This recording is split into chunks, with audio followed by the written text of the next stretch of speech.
Un verdadero revolcón en las reglas de juego del sector de las telecomunicaciones, de las TIC, en Colombia, se dio en el Congreso con la aprobación, después de tanto tiempo, del polémico proyecto para la modernización del sector TIC. Ese es nuestro tema del día aquí en Todo lo que Tecno. Bienvenidos, este es el podcast de tecnología del Tiempo Casa Editorial. Todo lo que Tecno. Un podcast de tecnología para un mundo de seres humanos. Dirige Wilson Vega.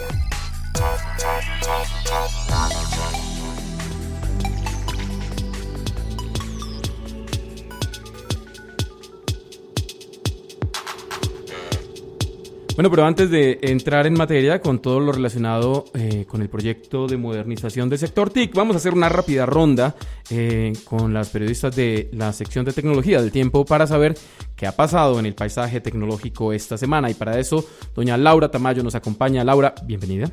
Hola Wilson, muchas gracias. ¿De qué vamos a hablar? Vamos a hablar de YouTube porque esta semana la plataforma decidió modificar sus políticas de contenido.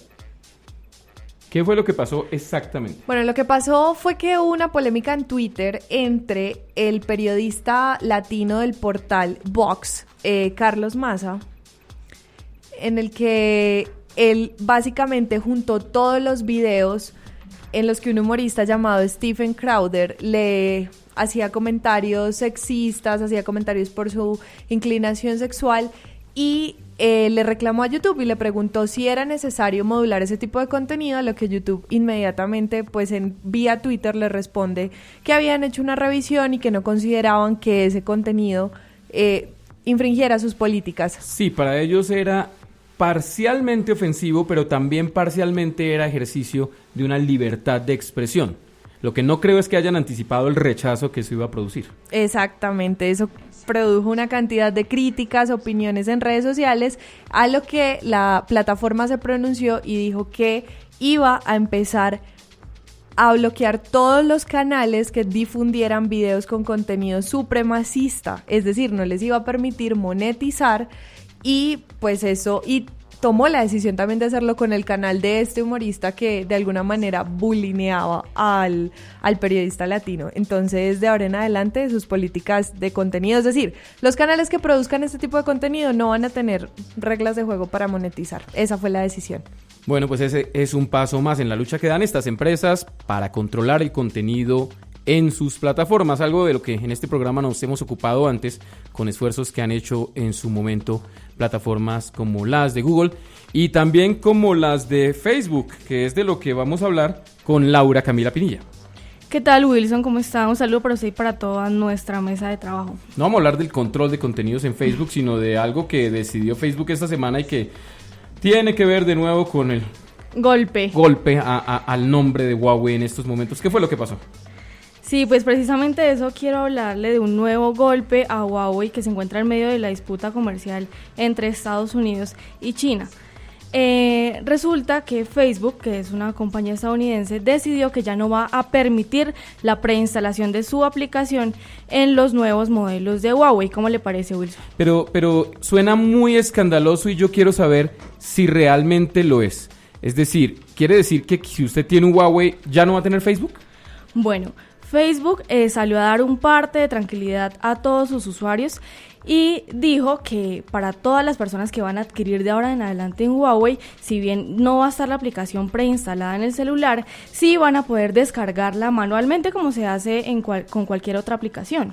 Asimismo, pues las personas que utilizamos Facebook desde un celular Huawei no tendremos ningún tipo de problema, sino vamos a seguir usándola como lo hacemos comúnmente. O sea, esto quiere decir que es más bien Facebook como cubriéndose la espalda con la orden de la Casa Blanca y diciendo yo no le estoy dando la app a esta marca, pero pues tampoco estoy haciendo nada para evitar que la consiga si le dan una puerta hacia la descarga. Sí, de hecho también hay que decir que la preinstalación de las aplicaciones en los celulares es un negocio que es muy usual entre las compañías creadoras de celulares y entre las compañías dueñas de las aplicaciones, donde se deciden cuáles son las aplicaciones más populares que irán dentro de los dispositivos de manera preinstalada. Esto solamente lo que va a hacer es que de ahora en adelante ningún dispositivo Huawei va a tener preinstalada, o sea, los modelos que vienen no van a tener preinstalado Facebook, pero las personas de todas formas van a poder utilizarlo instalándola como se hace con cualquier otra aplicación. Bueno, así es, Huawei sigue casi que a diario en el paisaje noticioso de este mundo de la tecnología. Esta semana, por ejemplo, Google le advirtió al gobierno de Estados Unidos que seguir restringiendo las exportaciones de Huawei puede plantear un riesgo de seguridad para el país. Contrario a lo que uno pensaría, que parece ser una forma como un espaldarazo de Google, realmente es una advertencia de que forzar a Huawei a desarrollar su propio sistema operativo a la larga significa tener menos conocimiento y menos control de lo que hace el sistema en estos teléfonos, que por supuesto no van a dejar de estar en el resto del mundo. Laura, muchas gracias. A ti. Y Laura, muchas gracias. Esto es Todo Lo Que Tecno, ya regresamos. Ahora escucha los podcasts del Tiempo también en iTunes. Regresamos, esto es Todo Lo Que Tecno y les decíamos al comienzo, el tema necesario de la semana es el proyecto de modernización del sector TIC que fue aprobado en Senado y en Cámara y que implica un cambio en las reglas de juego de este sector. Para hablar de eso estamos con el pleno de las periodistas de tecnología del Tiempo, pero quisiera comenzar con Ana María, que estuvo al frente del cañón. Teníamos a Laura Tamayo en el piso del Senado y aquí en la redacción a Ana María, viendo lo que durante muchos meses pensamos nosotros que no iba a pasar. Este proyecto en algún momento fue declarado poco menos que muerto en el Congreso y resucitó con algunos cambios. Luego, la pregunta que yo supongo que se está haciendo la mayoría de quienes nos escuchan es, ¿en realidad es algo que plantea un cambio positivo para el sector? Bueno, Wilson, pues lo primero que hay que recordar es que, como usted lo decía, pues este es un proyecto que viene desde hace varios meses tramitando el gobierno de Iván Duque en cabeza de la ministra de las TIC, Silvia Constaín. Lo presentaron en septiembre del año pasado. Y básicamente pues durante este semestre que hubo el debate, la socialización, se alcanzó a hablar del tema en las comisiones extras del Senado y la Cámara de Representantes. Se aplazó en diciembre del año pasado precisamente por las críticas que recibió la iniciativa. Básicamente los detractores y varios sectores de la sociedad argumentaron que faltaba una mayor socialización de las propuestas y que además de eso algunos de los puntos significaban que iba a haber una concentración del poder en el Ejecutivo, en el gobierno de Iván Duque. A raíz de eso, pues el gobierno hizo algunos cambios. Hay que recordar y mencionar que la gran promesa del Ministerio TIC con esta iniciativa es conectar al país y sobre todo a las personas que viven en las zonas rurales, en las zonas apartadas de Colombia. Esa es como la gran promesa. Sí, Ana, hay que recordar también que el proyecto empezó a gestionarse desde septiembre del 2018. Como tú lo decías, en diciembre se pausó y la ministra encabezó una rueda por los diferentes departamentos del país en los que socializó el proyecto de ley y recibió comentarios de la comunidad, claramente a raíz de todas las críticas, que podemos recordar un poco cuáles son como los puntos más criticados. Yo creo que es importante decir que el argumento principal desde el ministerio era conectar a 20 millones de colombianos que estaban por conectar.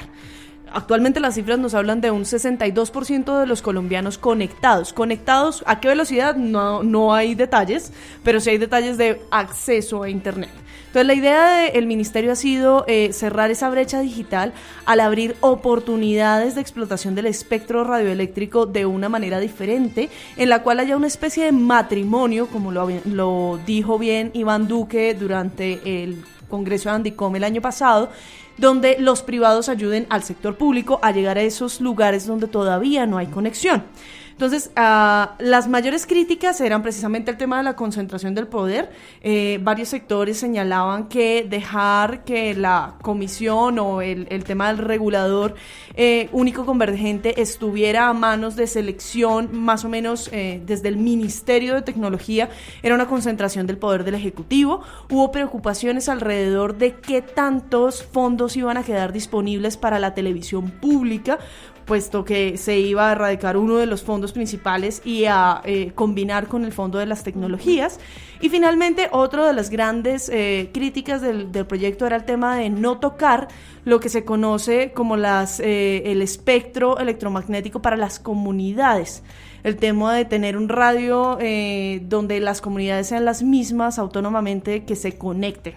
Este tema de las conexiones comunitarias. Bueno, a ese respecto, ¿quedó resuelto el tema? Es decir, sabemos ya que no hubo concentración, sabemos que se protegieron esos dineros, incluso el tema de la televisión pública, que en su momento fue el más sonoro en el debate a fines del año pasado, ¿todas esas dudas se resolvieron o cómo quedó al final el texto? Bueno, empecemos por partes. En primer lugar, el tema del regulador convergente, el ministerio hizo un cambio.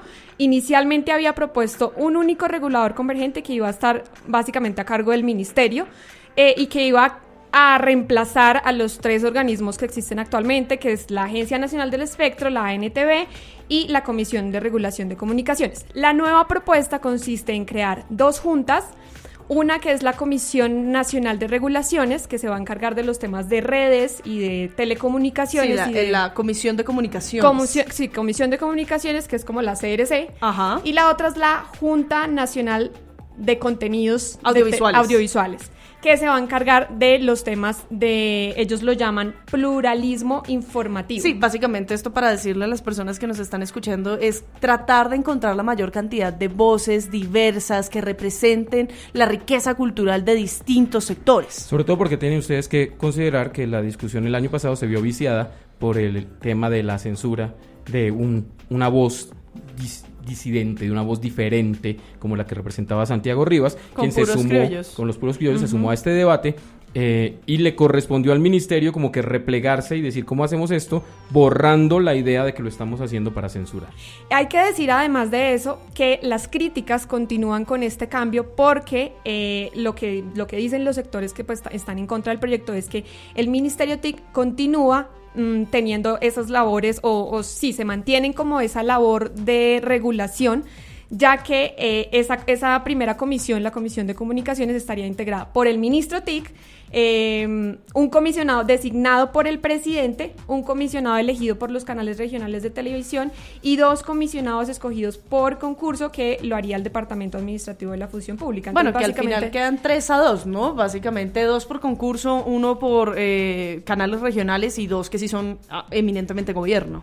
Exactamente, pero las críticas se mantienen en que pues sigue habiendo una concentración del poder y que esa distribución no permite que haya... Y hay voces que también sostienen que el hecho de que esté sentado el ministro, en este caso la ministra Silvia Constaín, pero en el futuro el que esté en su lugar, también como que cambian un poco el debate a la hora de regular, y más cuando el gobierno tiene a veces participación en operadores, en proyectos. Entonces es como que se nubla un poco la vista a la hora de vigilar y regular.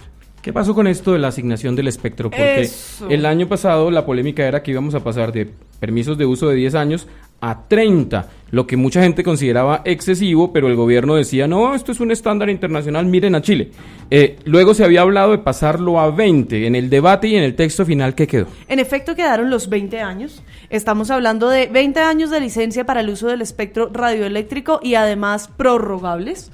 ¿Esto qué significa? Desde hace, no sé, algo más de 5 años, 10 años, vienen los operadores de telecomunicaciones quejándose repetitivamente frente a la inversión en infraestructura y frente a cómo el uso de esas licencias, recordemos que el espectro radioeléctrico es un bien de los colombianos que nos permite comunicarnos y que la asignación de las frecuencias por medio de licencias permite a las empresas cobrar unas comisiones de servicio a través de ese tipo de servicios de telecomunicaciones, pues que no eran suficientes 10 años para el retorno de la inversión, lo que ellos llamaban una seguridad o una garantía del negocio. Entonces, inicialmente la propuesta, como bien Wilson decía, eran 30 años, quedó en 20 años, y eso lo que viene también, y María Paulina nos puede contar un poco mejor, es el tema de pedirle a los operadores que, además de su compromiso de explotar determinada licencia, se comprometan a llevar conectividad a determinados departamentos, ¿verdad? Exacto, Linda, eso se llama obligaciones de hacer. Entonces, esa es una de las cosas que también quedaron en el documento final, y es que una de las formas en las que los operadores tienen que retribuirle al Estado por el uso del espectro radioeléctrico, que como ya explicaste es un bien de todos los colombianos, es a través de proyectos que fomenten la conectividad y que la conexión no se quede únicamente en las urbes y en las ciudades principales del país, sino que las personas que viven en el campo también puedan acceder a ella. Una de estas formas se espera que sea con estos puntos de conexión que estamos viendo qué va a pasar. El ministerio no ha dado todavía una luz verde de cómo va a ser el nuevo plan, pero algo tiene que ver con este tema. Bueno, sin duda hay que decir que durante más de 6 meses estuvo el ministerio concentrado en este único proyecto. Al final, que haya habido luz verde por parte de los legisladores en Colombia al proyecto, lo que hace es que ahora sí vamos a ver cuál es el plan de trabajo, qué se va a hacer en los años que vienen exactamente en materia de conectividad, de cierre de brechas y sobre todo algo que me menciona mucho la ministra y que de pronto en la ley no estaba, el tema de apropiación. Claro, ese es un tema muy importante y también otras dudas que quedan en el aire, que muchos sectores también dicen que no se incluyó en la ley el tema de las plataformas digitales como Netflix y Amazon Prime Video. Es un tema que también estaremos al pendiente de qué va a pasar con eso porque no se incluyó en la ley y se espera un pronunciamiento del gobierno al respecto de cuál va a ser la regulación sobre eso.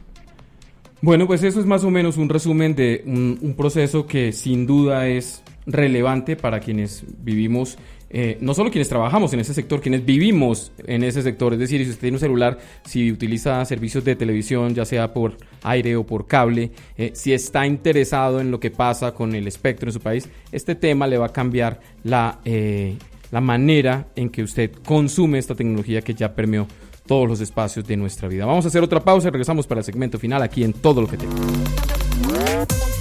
Ingresa a www.eltiempo.com.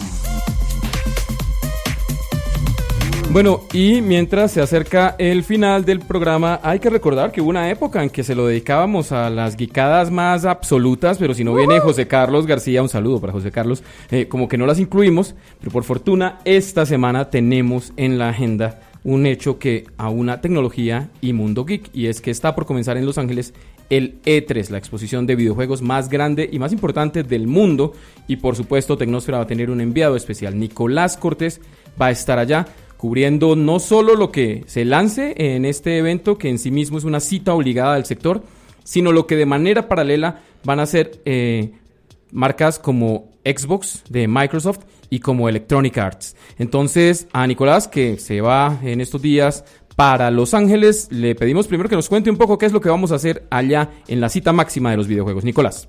Pues Wilson, nos vamos a la feria del E3 2019 con la esperanza de conocer nuevas consolas y nuevos títulos que probablemente muchos ya hemos estado esperando desde hace años. Por un lado tenemos el título de The Avengers Project, o como lo conocemos ahora, Marvel Avengers de Square Enix, un título que se había anunciado desde 2017.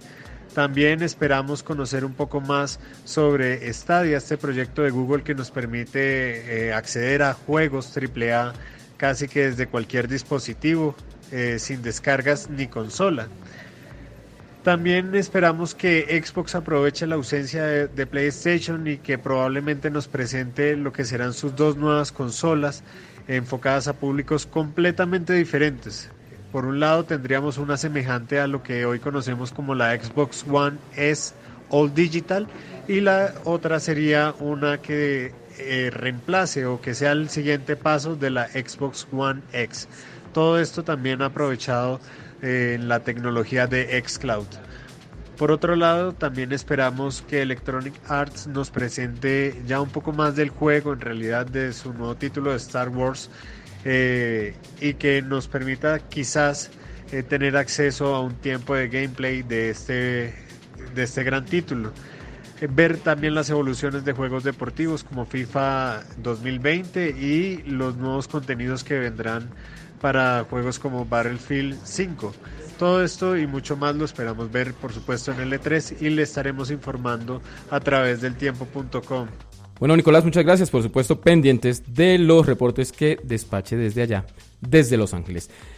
Ha llegado el fin de otra edición de el podcast de tecnología del Tiempo Casa Editorial. Muchas gracias a todos ustedes por su renovada paciencia y al equipo de periodistas de tecnología por su participación. Yo soy @MaríaPaulinaAR. Yo soy @LindaPC con doble N. Yo soy @AnaMVelázquezD. Yo soy @LFTamayo_al_piso. Yo soy @LauraCamilaPin. Y yo, que no llegué tarde a la repartición de nicknames en Twitter, soy @WilsonVega y esto es todo. Todo lo que tecno. Todo lo que tecno lleva el sello de Tecnósfera y es un producto de El Tiempo Casa Editorial.